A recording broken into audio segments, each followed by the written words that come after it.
Anak cerminan seorang ibu. Kalau mau melihat bagaimana anaknya, lihat ibunya.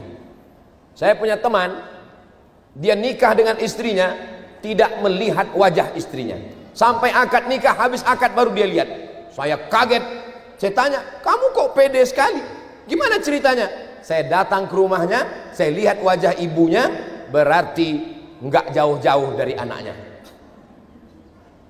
Kenapa begitu kamu yakin? Buah tidak terlalu jauh jatuh dari pohonnya, kecuali dihembus angin atau jatuh ke sungai.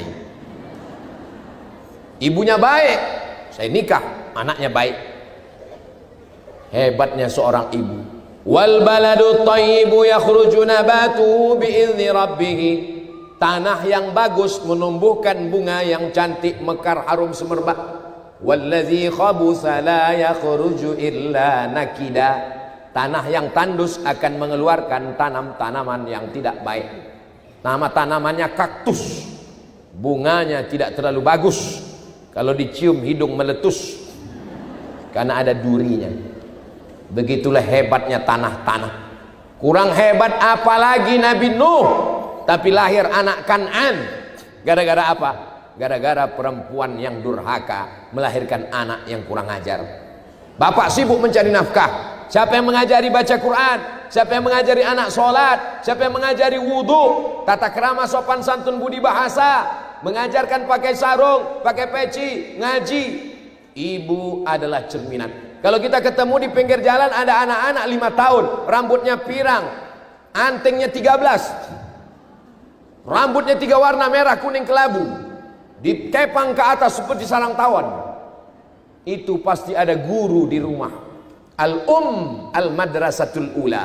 Ibu adalah sekolah yang pertama. Sebelum Abdul Somad TK, sebelum SD, sebelum SMP, sebelum SMA, sebelum S1, sebelum S2, sebelum S3, sebelum profesor, pendidikan Abdul Somad yang pertama adalah ibu. Maka waktu saya ceramah di Kuala Lumpur, datang satu jamaah, Ustadz, kami ingin datang ke Sumatera, ke Riau. Mau ngapain? Mau ketemu ibu Ustadz. Loh, kenapa ketemu ibu saya? Saya yang Ustadz. Kami mau ngelihat gimana dia dulu mendidik Ustadz. Mereka datang ke Pekanbaru. Mereka tanya emak saya, gimana Ustadz Somad waktu kecil? Ya bayi waktu kecil.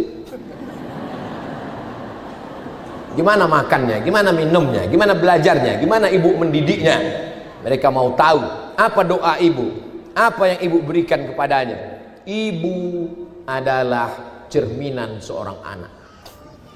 Saya dulu kalau pulang ke rumah bawa mobil-mobilan kecil, sampai di atas tempat tidur main mobil-mobilan, mau tidur malam ibu saya nanya, ini tadi dapatnya di mana?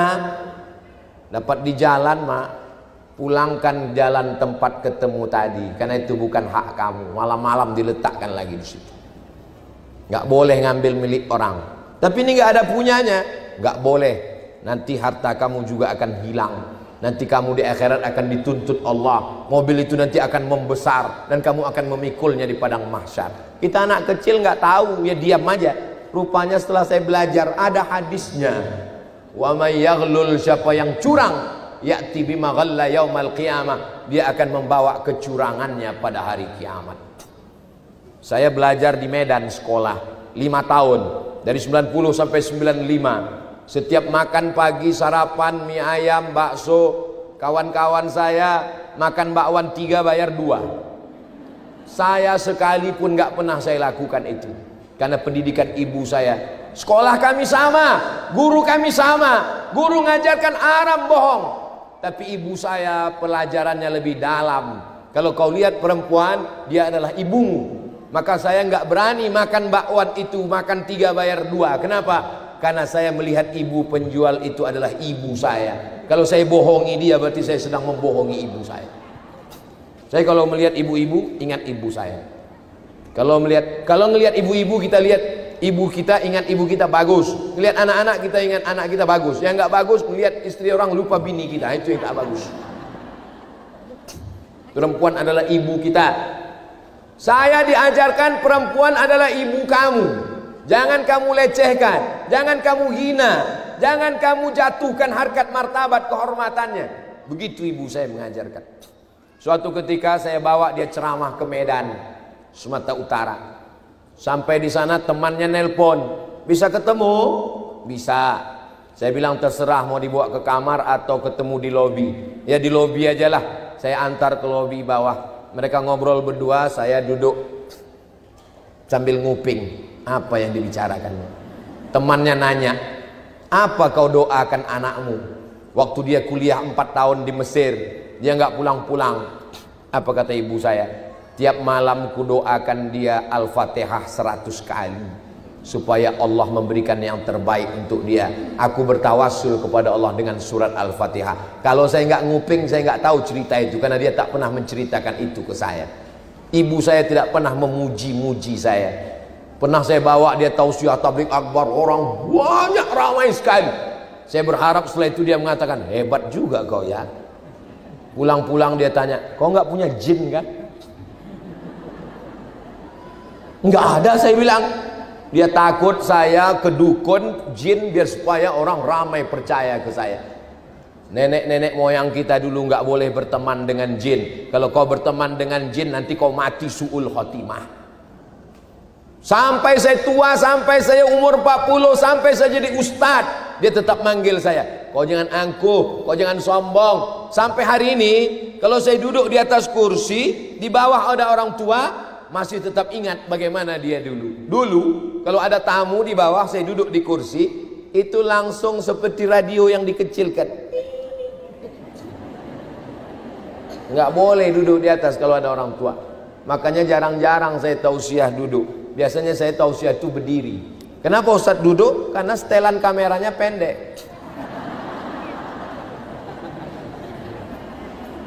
Bapak Ibu yang dimuliakan Allah Subhanahu wa taala, pendidikan ibu di rumah amat sangat mendalam. Aku yang mengandung kamu, aku yang menyusukanmu 2 tahun, aku yang melahirkan kamu. Jangan kamu korupsi, jangan kamu makan haram, jangan kamu berkhianat. Aku tidak mau mengandung calon koruptor. Itu lebih hebat daripada dia mendengar khutbah Jumat. Karena anak ibu yang pejabat yang hebat itu, kalau khutbah berceramah, khatib sedang khutbah, dia pun. Ibu adalah cerminan anak. Apa maksud cerminan? Kalau kita melihat wajah kita di cermin, begitulah bentuk kita aslinya. Cermin tidak bohong. Nggak mungkin wajah kita putih di cermin hitam, kecuali cerminnya nggak pernah dicuci. Maka ini adalah bagaimana anak-anak kita ini ke depan, bagaimana ibu-ibunya sekarang. Salimah, perempuan yang selamat, arti bahasa Arabnya. Ibunya selamat, anak-anaknya pun selamat insya Allah. Selama ibu masih mau, insya Allah anak-anaknya selamat. Kamu lagi di mana? Pulang jam berapa? Kamu lagi pakai apa? Kunci mobil, kunci motor mana? Uang jajan yang dipakai kemarin beli apa aja? Selama masih. Itu update status kamu yang terakhir ada laki-laki itu siapa? Kalau gitu kami mesti punya FB juga. Iya, tapi hati-hati juga status. Selama ibu masih mau bertanya kamu di mana, pulang jam berapa, jalan sama siapa, uangnya mana, insya Allah anak-anak kita selamat. Kalau saya Pak Ustadz bukan cuma anak saya yang saya gitukan, suami saya pun saya tanya juga. Mantap. Kalau ada ibu yang nanya, AA lagi di mana, pulang jam berapa, lagi jalan sama siapa, lagi di luar kota di mana, AA di mana? Di hotel syariah. Alhamdulillah.